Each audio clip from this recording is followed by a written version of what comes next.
पुराने जमाने का जिक्र है। किसी गांव में एक मोची रहता था जो गैर शादीशुदा था। वो दिन भर लोगों के जूते सीता और उसके बदले जो पैसे मिलते उन्हीं से अपना गुजारा करता था। उसकी आमदनी इतनी कम थी कि मुश्किल से पेट भर पाता था, इसीलिए उसने कभी शादी के बारे में नहीं सोचा। एक दिन उसे खिचड़ी खाने का दिल चाहा। उसने कई दिनों से खिचड़ी नहीं खाई थी, चुनाचे वो बाजार से चावल और कुछ मूंग की दाल खरीद लाया और बड़े शौक से खिचड़ी तैयार की। जब खिचड़ी पककर तैयार हो गई तो उसने एक बड़े थाल में डालकर रख दी ताकि ठंडी हो जाए।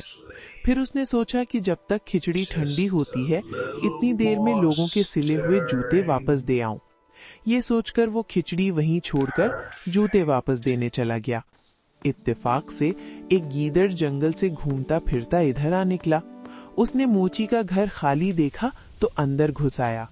सामने एक बड़े थाल में ताजा ताजा खिचड़ी रखी हुई थी। गीदड़ भूखा तो था ही, उसने आओ देखा न ताओ और जल्दी जल्दी खिचड़ी खाने लगा। अभी वो पूरी खिचड़ी खत्म भी न कर पाया था कि बदकिस्मती से मोची बाहर से आ गया। मोची भी खिचड़ी खाने के लिए बेताब था, इसीलिए वो जूते जल्दी जल्दी वापस करके घर आ गया था। जब उसने देखा कि गीदड़ मजे से खिचड़ी खा रहा है तो उसने फौरन दरवाजा बंद किया और गीदड़ को रस्सी से पकड़कर बांध दिया। फिर मोची ने एक मोटा डंडा उठाया और दिल खोलकर उसकी पिटाई की। वो थोड़ी देर बाद उठता, डंडा लेकर गीदड़ की ठुकाई करता और फिर थककर अपने काम में लग जाता। गीदड़ दिल ही दिल में सोचने लगा कि अगर ये मुझे इसी तरह मारता रहा तो मेरा जिंदा बचना मुश्किल है। वो मार भी खा रहा था और निकलने की तरकीबें भी सोच रहा था, मगर बंधा हुआ था, भाग नहीं सकता था, लिहाजा खामोशी से पिटता रहा। रात जैसे तैसे गुजर गई।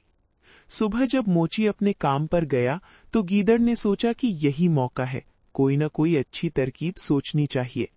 कुछ देर सोचने के बाद उसके जहन में एक तरकीब आई। उसने खुद को रस्सियों से और ज्यादा जकड़ लिया और इस तरह चीखने लगा जैसे अपने साथियों को बुला रहा हो। जंगल करीब था, दूसरे गीदड़ों ने आवाज सुनी तो वो भी चीखने लगे। उनमें एक गीदड़ उसका दोस्त था। दोस्त की आवाज सुनकर वो उसे ढूंढता हुआ मोची के घर पहुंच गया। अंदर झांक कर देखा तो दोस्त रस्सियों से बंधा हुआ था।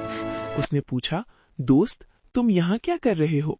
बंधे हुए गीदड़ की इतनी पिटाई हो चुकी थी कि उसका सारा जिस्म सूज गया था और वो मोटा ताजा दिखाई दे रहा था। उसने दर्द छुपाते हुए मुस्कुरा कर कहा, हम तो ऐश कर रहे हैं दोस्त, तुम जंगल में मारे मारे फिर रहे हो। दूसरे गीदड़ ने हैरत से पूछा, ये सब तुम्हें कैसे मिला? बंधे हुए गीदड़ ने चालाकी से कहा, मैं राज बता दूंगा, मगर शर्त यह है कि किसी को न बताना।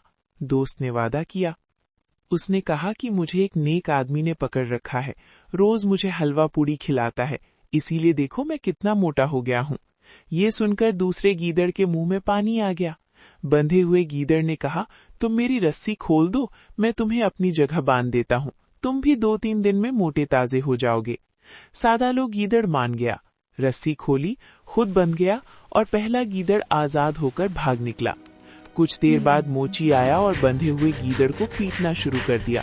गीदड़ ने कहा, मैंने तुम्हारी खिचड़ी नहीं खाई, मगर मोची ना माना। गीदड़ ने सारी बात बता दी, मगर मोची ने इसे फरेब समझा और भी मारा। आखिर गीदड़ ने कहा, अगर मुझे आजाद कर दो तो मैं तुम्हारी शादी बादशाह की बेटी से करा दूंगा। मोची हैरान रह गया, मगर गीदड़ के यकीन दिलाने पर उसे आजाद कर दिया। गीदड़ दरिया पार करके इंसानी रूप में दूसरे बादशाह के दरबार में पहुंचा और शादी का पैगाम दिया।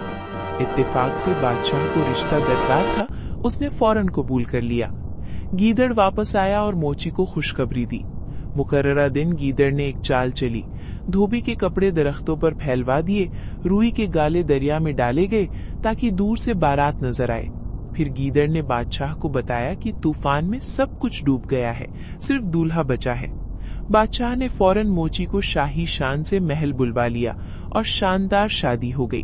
बाद में गीदड़ ने बादशाह को कायल किया कि दामाद यहीं रहे। यूं मोची महल में रहने लगा।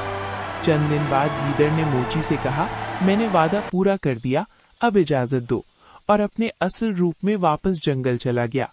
प्यारे दोस्तों, उम्मीद है ये वीडियो आपको पसंद आई होगी। अगर अच्छी लगी हो तो कमेंट्स में अपनी राय दें, चैनल को सब्सक्राइब करें। वीडियो देखने का बहुत बहुत शुक्रिया।